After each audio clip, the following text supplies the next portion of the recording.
Grab your phone or open your computer right now and pull up a chart for NVIDIA, ticker NVDA. You can use TradingView, Yahoo Finance, your broker app, it doesn't matter. Set it to a daily chart, last 6 months. I'm going to show you how to use AI to read 3 indicators on this chart: RSI, MACD, and Bollinger Bands. Most traders look at these and see traffic lights. RSI above 70, sell. MACD crosses up, buy. They turn measurements into mechanical rules and then wonder why it doesn't work. Indicators are not buy and sell buttons. They are measurements. RSI measures momentum. MACD measures the relationship between two moving averages. Bollinger Bands measure volatility. Today you're going to learn how to read all 3 properly using NVDA as your test case. I chose NVDA deliberately. It's one of the most actively traded stocks in the world. Clean data, strong trends, real corrections, multiple volatility squeezes.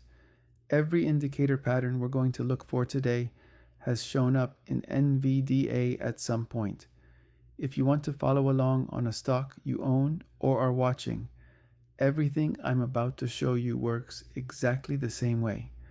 Just substitute your ticker wherever I say NVDA. Chart open, good, let's go. Add RSI to your NVDA chart. 14 periods, which is the default on every platform.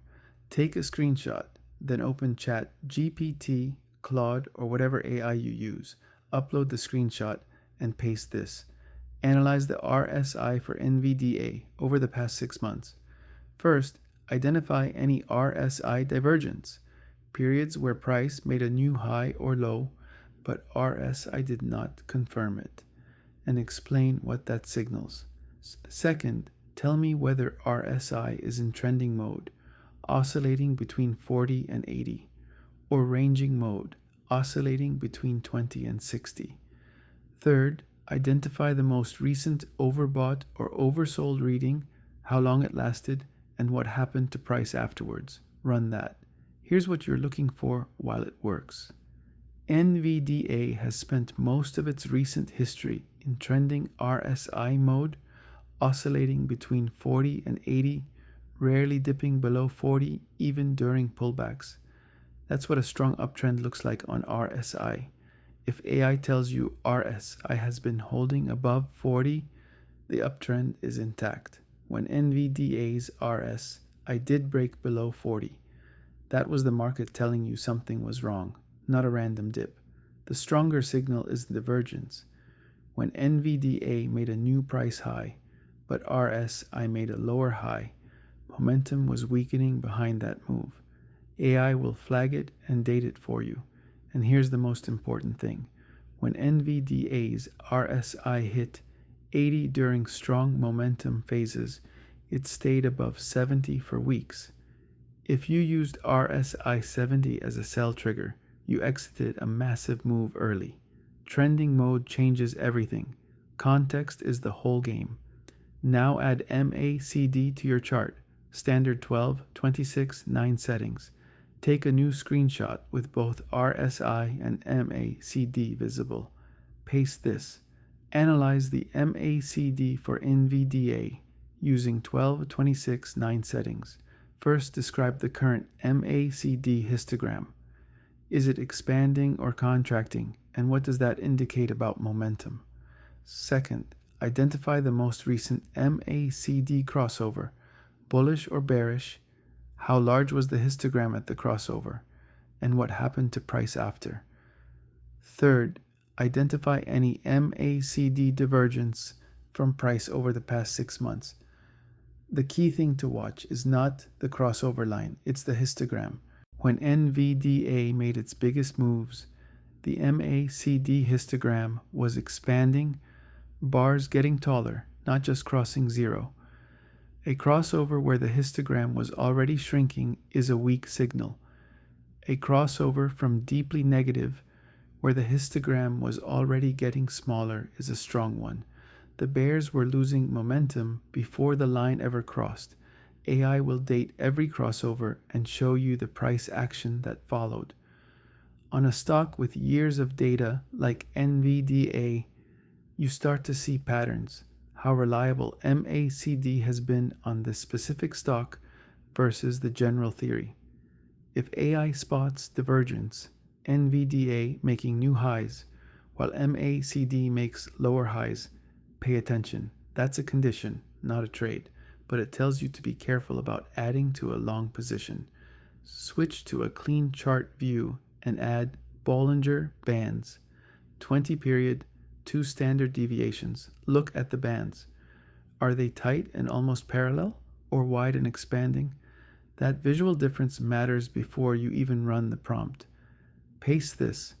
Analyze the Bollinger Bands for NVDA using 20 period, 2 standard deviation settings. First, identify any band squeezes over the past 6 months, periods where the bands narrowed significantly, and what happened to price after each one resolved. Second, is price currently inside or outside the bands? And what does that tell you about the current setup? Third, calculate the current bandwidth and compare it to the 52-week average. Is volatility elevated, compressed, or average? NVDA has had multiple Bollinger Band squeezes, periods where the bands narrowed as volatility compressed, followed by explosive moves in one direction. Those squeezes, in hindsight, were the market coiling before something big. AI finds every squeeze in your data, shows you the direction of the breakout, and lets you assess how consistent the pattern has been on this stock. One more thing, NVDA has traded outside the upper Bollinger Band for extended periods during strong momentum phases. If you use touching the upper band as a sell signal, you sold during some of its biggest runs. Outside the band in a strong trend means the trend is healthy, not overbought. The RSI and MACD analyses you just ran help you tell which situation you're in. Final step, open a new message to your AI and paste this. Based on the RSI, MACD, and Bollinger Band analyses, we just ran on NVDA. Give me a single directional view. Do all three indicators agree on momentum, or are they sending conflicting signals? If they agree, what does that confluence suggest? If they conflict, which signal deserves the most weight in the current environment? Plain English summary. When three indicators point the same direction, that's confluence, a meaningfully stronger signal than any one alone. When they conflict, AI tells you which to weight more heavily and why. That judgment call is what separates skilled technicians from people just staring at colored lines. You just ran a professional level indicator analysis on NVDA. 3 indicators, 3 prompts, 1 coherent picture. RSI told you whether momentum is trending or ranging and flagged any divergence. MACD told you the quality of the crossover signals and the track record on this specific stock. Bollinger Bands told you the volatility environment and whether there's a squeeze ready to release. Now do the same thing on a stock you actually own. The whole analysis takes about 5 minutes. The first time, 15. After that, it's second nature. Indicators are not predictors. They are descriptions of current market state. The skill is reading those descriptions accurately and knowing when multiple descriptions are telling you the same thing at the same time. Next episode, volume, the one indicator that cannot be manufactured, and the prompts that teach you to read it properly. See you Thursday.